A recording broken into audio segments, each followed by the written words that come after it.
What's going on, guys, in the works, and welcome to some PP-19 gameplay. Yes, the PP-19, and apparently I'm not very good at knifing. That's alright, I'll just finish them off with my PP.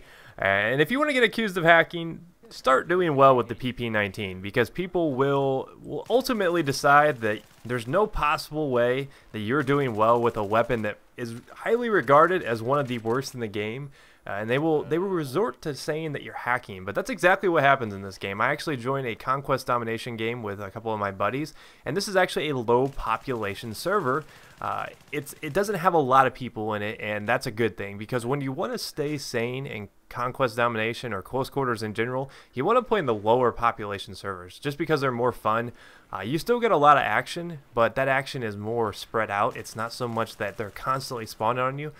Throughout this game, though, I think I drop around 95 kills. And you're probably like, wow, with the PP-19. And yeah, it's a high-ticket server. When you're in a server for a while, I think the game lasts maybe like 20 minutes, 25 minutes. So it's a fairly long game. And those games tend to yield a lot of kills. But the people in this particular game were getting very upset with me because they thought that I was hacking because I was actually putting up decent numbers with a weapon that just isn't really that good. And I've talked about in past videos how I just really don't like the PP-19. It's just really not my cup of tea. I don't really see it as being one of the weapons that I would want to use or even have a reason to use it. But lately, in my quest to master all the weapons, the PP-19 is one that stood in my way, and I was like, alright, we gotta grind it out, we gotta get the kills with this bad boy. And I recently came to the realization that, hey, maybe it's not that bad. And I say that with a little bit of a hesitation because I hate to go into one game like this one you see in front of you where I actually do really, really awesome with the weapon, and I have a positive, thought about it. I'm like, okay, I've done really well with it. I don't have a sour taste in my mouth, and give it good, I guess a good review. I guess that's the easiest way to coin it. When in reality, I think the PP-19 isn't always the best weapon for the job. Now, did it do well in this situation? Yes, and the reason why it did well was because it has a lot of ammo. And it's got really good hip fire. The high rate of fire at, 900 rounds per minute. That's definitely nice to have in close quarters, but it doesn't help that it only does 16.7 damage at its maximum. So right up close, it's doing 16.7 damage, which is some of the minimum on a lot of weapons. It's some of the further out distances, a lot of those weapons are doing 16.7 damage. So this thing is very interesting. I think what really makes it attractive in some regards is the fact that it does have a lot of ammo. Now, don't be like me in this gameplay. I was an engineer, and I didn't do that on purpose. I realized that I shouldn't be an engineer like 5 times throughout this game.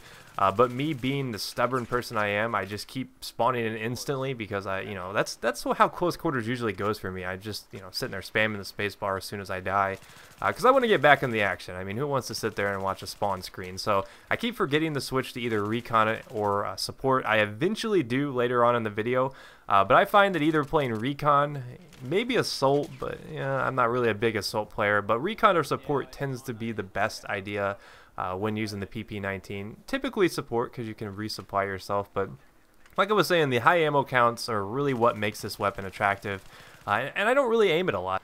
I mean, if you watch the way I get a lot of these kills, I'm just hip firing it. And from a lot of people's standpoints, they might watch this and say, well, this is sloppy, you're wasting a lot of ammo. And yeah, that's true. I am wasting a ton of ammo. I will be the first to tell you that.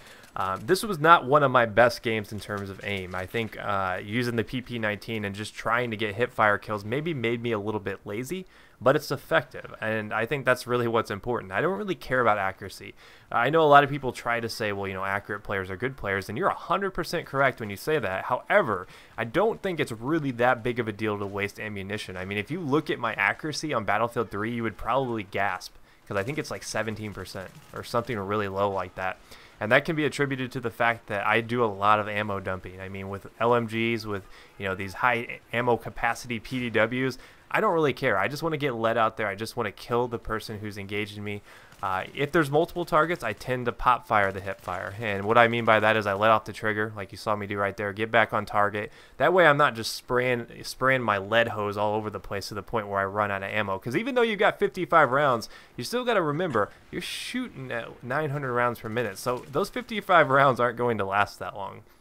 But one of the great things about the PP-19 that I can say positive about it is even though it doesn't do a lot of damage, and even though I tend to not really like it that much, it does have a very, very low recoil, which makes this thing awesome for long-range sniping.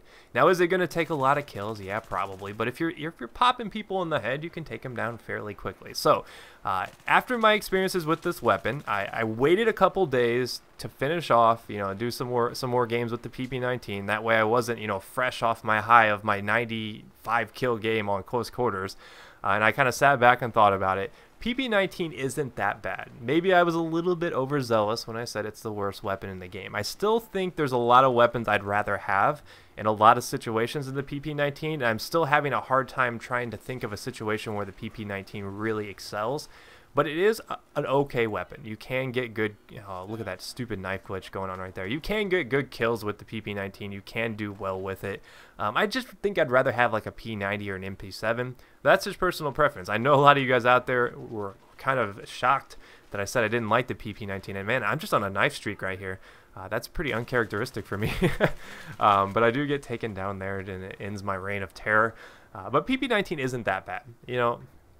It does have some slight things that it does well, and I did find it to be somewhat enjoyable when playing on these close quarters maps. So I can finally close the book on the PP-19. It has been mastered. I have done the deed with the PP-19. There will be no going back to it. And this is actually one of the weapons I was kind of dreading. I was like, man, this is going to suck to do. But once I kind of found my rhythm with it, I was finding some pretty good results. So take that as you will. Make your own opinions about weapons. Don't take my word for it, as the famous LeVar Burton from Reading Rainbow would say. So go out there on your own, experiment with it. Who knows? The PP-19 could be a blessing in disguise. This could completely fit your playstyle. This could be the weapon you've always dreamed of. I'm kind of skeptical of that. I mean, I don't think too many people are dreaming about the PP-19, but who knows? Who knows? I know there is a cult following of this weapon, so I'm sure some of you guys might actually like it if you try it out. But if you missed any of my past videos, here's a chance to catch up, and I'll see you guys next time. Peace.